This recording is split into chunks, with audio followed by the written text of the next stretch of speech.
Mutton biryani ಕೊಡ್ತಾರೆ ಬಾ.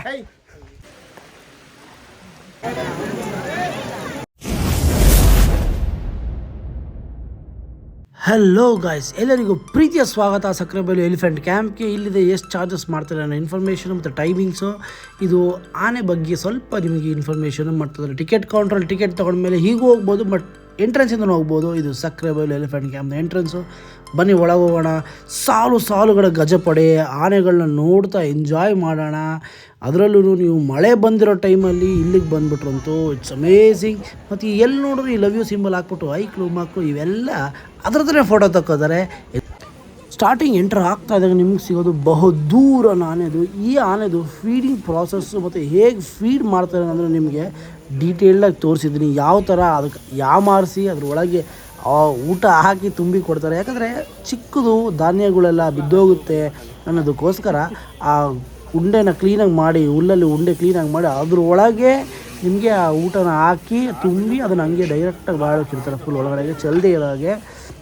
ಯಾಕಂದರೆ ಅದು ಎತ್ಕೊಂಡು ತಿನ್ನೋಕ್ಕಾಗಲ್ವಲ್ಲ. So that is the procedure. ನೋಡಿ ಎಷ್ಟು ಕಷ್ಟ ಬಿದ್ದು ಮಾವುದರು ಹೆಂಗೆ ಕೆಲಸ ಮಾಡ್ತಾರೆ.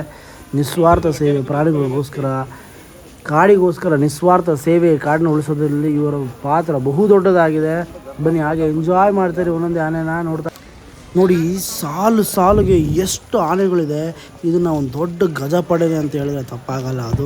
ಬಟ್ ಮಳೆ ತುಂತುರು ಹನಿ ಬಂದು ನಿಂತು ಹೋಗ್ತಾ ಇರೋದ್ರಿಂದ ಮಾವುತರಿಗೆ ಸ್ವಲ್ಪ ಹಿಂಸೆ. ಊಟ ಎಲ್ಲ ಎತ್ಕೋಬೇಕು, ನೆಂದರೆ ಅದು ತಿನ್ನೋದಿಲ್ಲ ಪಾಪ, ಆಮೇಲೆ ವೇಸ್ಟ್ ಆಗುತ್ತೆ. ಹಾಗಾಗಿ ಇವ್ರಿಗೆ ಸ್ವಲ್ಪ ಹಿಂಸೆ. ಬಟ್ ಆನೆಗಳಂತೂ ಮಳೆನ ಎಂಜಾಯ್ ಮಾಡ್ತಾ ಇರುತ್ತೆ.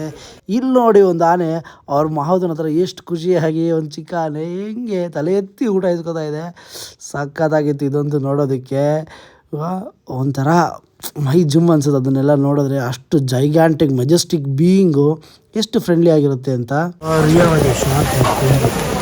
ಸಂಡೇ ಬೆಳಗ್ಗೆ ಸಕ್ರೆಬೈಲಿಗೆ ಬಂದಿದ್ದೀವಿ ಆನೆ ನೋಡೋಣ ಅಂತ. ಬಟ್ ಇಲ್ಲಿ ನೋಡಿದ್ರೆ ಸಿಕ್ಕಾಪಟ್ಟೆ ಮಳೆ ಮಧ್ಯೆ ಆನೆ ಎಂಜಾಯ್ ಮಾಡ್ತಾಯಿದೆ. ಬಟ್ ನಾವು ಮಾಡ್ತಾ ಇಲ್ಲ. ಮಳೆ ಅಲ್ಲ ಸಿಗುತ್ತೆ ತುಂಬ.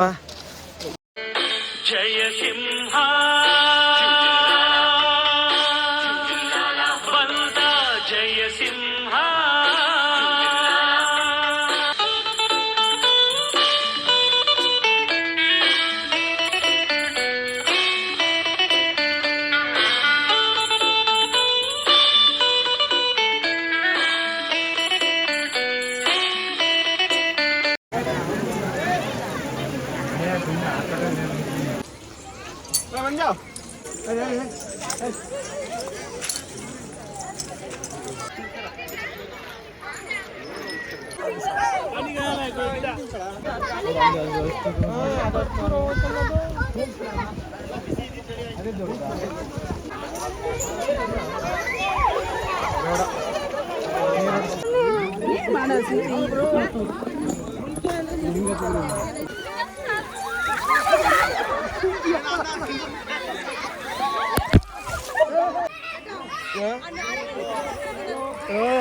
ಸಕ್ರೆಬೈಲು ಬೆಸ್ಟ್ ರಿಫ್ರೆಶ್ಮೆಂಟ್ ಅಂದರೆ ಎಲಿಫೆಂಟ್ ಬಾತು.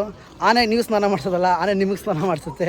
ಇಷ್ಟೊತ್ತು ನೋಡಿದ್ರಲ್ಲ, ಅದು ನೀವು ಕರೆಕ್ಟಾಗಿ ಆನೆ ಆಚೆ ಹೋಗೋ ಟೈಮ್ಗೆ ಇಲ್ಲಿಗೆ ಬಂದರೆ ನಿಮ್ಗೆ ಆ ಒಂದು ಎಂಜಾಯ್ಮೆಂಟ್ ಸಿಗುತ್ತೆ. ಆನೆ ನಿಮ್ಗೆ ವಾಟರ್ ಸ್ಪ್ಲಾಶ್ ಮಾಡುತ್ತೆ. ನಿಂಗೆ ಬಿತ್ತಲ್ಲ ನೀರು? ನಿನಗೆ ಕೊಟ್ರ ಬಿತ್ತ? ನಂಗೆ ಸಖತ್ ಜಾಸ್ತಿ ಬಿತ್ತು. ಮುಂದೆ ಹೋಗಿ ನಿಂತ್ಕೊಂಡ್ಬಿಟ್ಟಿದೆ. ಚಂದ್ರು ಜಾಸ್ತಿ ನೀರು ಬಿತ್ತಾ? ಆನೆ ಸ್ನಾನ ಮಾಡಿಸ್ತಾ? ಚೆನ್ನಾಗಿತ್ತು ಸಕ್ರೆಬೈಲು. ನೀವು ಬಂದಾಗ ಸಕ್ರೆಬೈಲು ವಿಸಿಟ್ ಮಾಡ್ಕೊಂಡು ಹೋಗಿ ಮುಂದಕ್ಕೆ ಹೋಗ್ತಾ. ಬದ್ರಿಗೆ ಬಿತ್ತಾ? ಬೀಳಿಲ್ವಾ? ಶ್ರೀರಣ್ಣ ಸ್ನಾನ ಮಾಡ್ಬಿಡೈತಾ?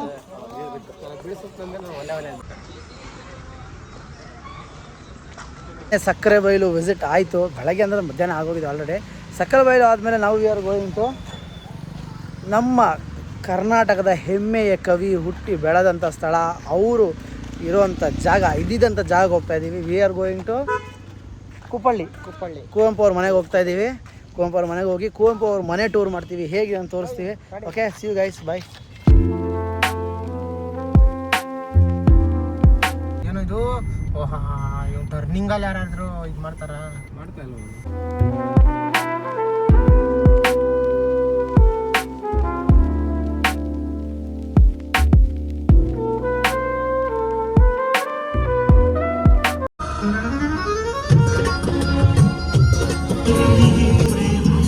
ಚಿರಕಾಲ ಇರಲಿ ಹಾಡು, ಚಿರಕಾಲ ಇರಲಿ ನೆನಪು, ಪಕ್ಕದ ಊರು ನನ್ನೂರು, ಇನ್ನೊಮ್ಮೆ ಎರಡು ಒಂದೂರು, ಇಲ್ಲಿನ ಜನರು ಇವನು ರಾಯ ನಮ್ಮವನು ಎಲ್ಲ ದೇವರೊಂದೇ.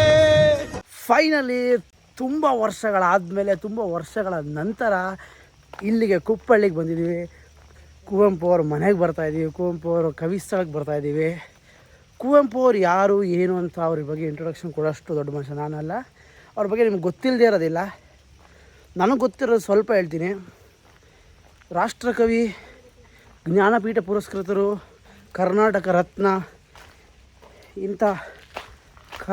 ಇಂಥ ಹಲವಾರು ಟೈಟಲ್ಸ್ಗಳನ್ನ ಅವರು ಮುಡಿಗೇರಿಸ್ಕೊಂಡಿರೋಂಥ ಕವಿ ಕುವೆಂಪು ಅವರು. ಕುಪ್ಪಳ್ಳಿ ವೆಂಕಟಪ್ಪ ಪುಟ್ಟಪ್ಪ ಅವರು ಜನ್ಮ 1904 ಆಗಿರೋದು. ಅವರು ಬರೆದಂಥ ಕವಿತೆಗಳಿಂದ ನಮ್ಮ ಕನ್ನಡ, ನಮ್ಮ ಕರ್ನಾಟಕ ಒಂದು ಸ್ಥಾನಮಾನವನ್ನು ಪಡ್ಕೊಂಡಿದೆ ಅಂತ ಹೇಳಿದ್ರೆ ತಪ್ಪಾಗಲಾರದು. ಅಂಥ ಒಂದು ಅದ್ಭುತವಾದ ಕವಿ, ಅದ್ಭುತವಾದ ಚಿಂತನೆ ಇದ್ದಂಥ ಕವಿ. ತುಂಬ ಹಲವಾರು ಕವಿತೆಗಳನ್ನ ಅವರು ರಚಿಸಿದ್ದಾರೆ. ಅವರಿಗೆ ಜ್ಞಾನಪೀಠ ಪ್ರಶಸ್ತಿ ಬಂದಿರೋದು ಶ್ರೀ ರಾಮಾಯಣ ದರ್ಶನಂ ಅನ್ನೋ ಒಂದು ಕವಿತೆ ಬರೆದ ಮೇಲೆ. ವಾತಾವರಣ ಭಾಳ ಚೆನ್ನಾಗಿದೆ. ಅಲ್ಲಿ ಶೋ ಯು ಅರೌಂಡ್, ಸುತ್ತ ಕರ್ಕೊಂಡು ಹೋಗ್ತೀನಿ ನಿಮಗೆ, ಅವ್ರ ಮನೆ ಟೂರ್ ಮಾಡ್ತೀನಿ. Let's go for that.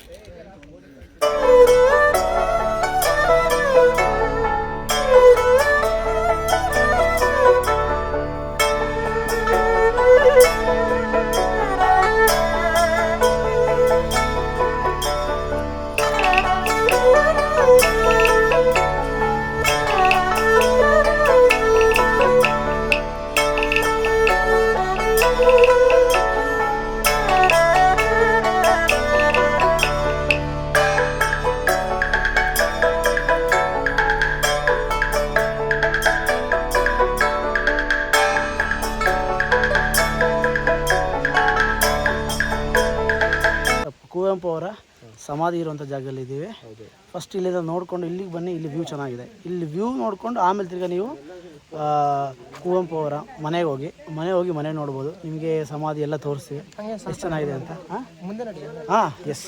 ಇಲ್ಲಿಂದ ನಿಮಗೆ ಕಾಲ್ದಾರಿನೂ ಇದೆ ಕುವೆಂಪು ಅವ್ರ ಮನೆಗೆ ಹೋಗೋದಕ್ಕೆ. ಕಾಲ್ದಾರಿ ಮುಖಾಂತರ ಹೋಗ್ಬೋದು, ಬಟ್ ಆದರೆ ನೀವು ಕಾರಲ್ಲೂ ಹೋಗ್ಬೋದು. ಎರಡೂ ಥರ ದಾರಿ ಇದೆ. ಯಾವ್ದು ಪ್ರಿಫರ್ ಮಾಡ್ತೀವಿ ನೋಡಿ, ಬಿಕಾಸ್ ಮಳೆ ಇದೆ. ನಾವು ನೋಡ್ತೀವಿ ಹೇಗೆ ಹೋಗೋದು ಅಂತ ನೋಡ್ತೀವಿ. ಮಳೆ ಇದೆ, ಇಲ್ಲ ಅಂತಂದರೆ ನಡ್ಕೊಂಡು ಹೋಗ್ಬೋದು. ಓಕೆ, ಕುವೆಂಪು ಅವ್ರ ಮನೆಗೆ ಹೋಗೋಣ. ಮನೆಗೆ ಹೋಗಿ ನಾವು ಅಲ್ಲಿ ಅವ್ರ ಮನೆ ಟೂರ್ ಮಾಡೋಣ. ಇದು ಅವರು ಊಟ ಕೊಡ್ತಾರೆ,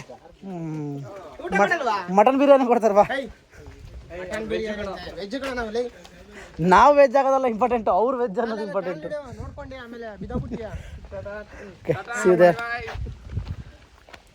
ನೀವು ಎಂಟ್ರಿ ಆಗ್ತಾನೆ ನಿಮಗೆ ಲೆಫ್ಟ್ ಸೈಡಲ್ಲೇ ಕವಿ ಮನೆಗೆ ಹೋಗುವಂಥ ದಾರಿ ಸಿಗುತ್ತೆ. ಬಟ್ ಮಳೆ ಇರೋ ಕಾರಣದಿಂದ ನಾವು ಹೋಗ್ತಾ ಇಲ್ಲ. ನಿಮ್ಗೆ ಕವಿ ಮನೆಗೆ ಹೋಗೋ ದಾರಿ ತೋರಿಸ್ತೀನಿ, ನೀವು ಅದ್ರಲ್ಲಿ ಹೋಗಿ ಇನ್ ಕೇಸ್ ಮಳೆ ಇಲ್ಲ ಅಂತಂದರೆ. ಓಕೆ, ಇದು ನೋಡಿ ಕುವೆಂಪು ಅವರು ಅವಾಗ ಅವ್ರ ಮನೆಯಿಂದ ಇಲ್ಲಿಗೆ ನಡ್ಕೊಂಡು ಬರ್ತಿದ್ದಂಥ ದಾರಿ. ಬಟ್ ಮಳೆ ಇರೋ ಕಾರಣದಿಂದ ನಾವು ಹೋಗ್ತಾ ಇಲ್ಲ, ನಾವು ಕಾರಲ್ಲಿ ಹೋಗ್ತೀವಿ. ಎಲ್ಲಾದರೂ ಇರು, ಎಂತಾದರೂ ಇರು, ಎಂದೆಂದಿಗೂ ನೀ ಕನ್ನಡವಾಗಿರು. ಕನ್ನಡವೇ ಸತ್ಯ, ಕನ್ನಡವೇ ನಿತ್ಯ. ಆಲ್ ರೈಟ್, ಮುಂದಕ್ಕೆ ಹೋಗೋಣ. ನನಗಂತೂ ಕುವೆಂಪು ಅವ್ರ ಮನೆಯೊಳಗೆ ಹೋಗೋದಕ್ಕೆ ತುಂಬ ಖುಷಿ ಆಗ್ತಾ ಇದೆ. ನನಗೊಂದು ಭಾಳ ಕಾತರತೆ ಇದೆ ಒಳಗೆ ಹೇಗಿದೆ ಅಂತ ನೋಡೋದಕ್ಕೆ. ಅದ್ರ ಜೊತೆ ಈ ತುಂತುರು ಮಳೆ ಅಂತೂ ಒಂದೇ ಸಮ ಬೀಳ್ತಾನೆ ಇದೆ. ರಂಗಾಯಣ ರಘು ಡೈಲಾಗ್ ಥರ, ಇವರು ಒಳ್ಳೆ ಬಚ್ಚಲ ಮನೆ ಥರಪ್ಪ, ಯಾವಾಗಲೂ ಸುರಿತಾನೆ ಇರುತ್ತೆ. ಇದನ್ನು ತಪ್ಪಿಸ್ಕೊಂಡ್ರೆ ಸಾಕು ಅಂತ we just reach in side. ಅಬ್ಬಾ, ಹಸಿರು ಸೀರೆಯನ್ನುಟ್ಟ ಮಲೆನಾಡು ಮತ್ತದರೊಟ್ಟಿಗಿನ ಮಳೆ ನಮ್ಮ ಮನಸ್ಸಿಗೆ ಭಾಳ ಮುದ ನೀಡಿದೆ. ಒಳಗಡೆ ವಿಡಿಯೋಗೆ ಪರ್ಮಿಷನ್ ಇಲ್ಲದೇ ಇರೋದ್ರಿಂದ ನಾವು ಕುವೆಂಪು ಅವರ ಮನೆಯ ಸೊಗಸನ್ನು ಹೊರಗಡೆಯಿಂದನೇ ಸವಿಯೋಣ ಸರ್.